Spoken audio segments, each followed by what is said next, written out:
اللهم يا من على العرش استوى، يا من خلق فسوى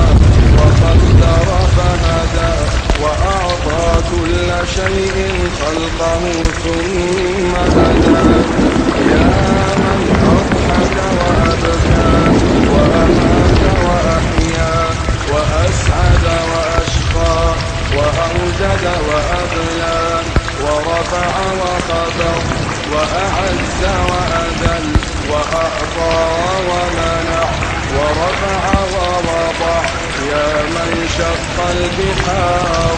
وأجرى الأنهار وكور النهار على الليل وكور الليل على النهار، يا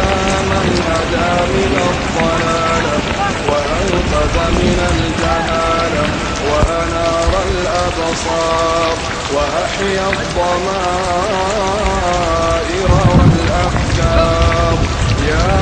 من تسمع كلامنا وترى مكاننا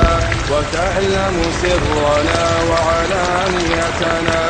لا يخفى عليك شيء من أمرنا، نحن البؤساء الفقراء المستغيثون المستجيرون الوكلون المشفقون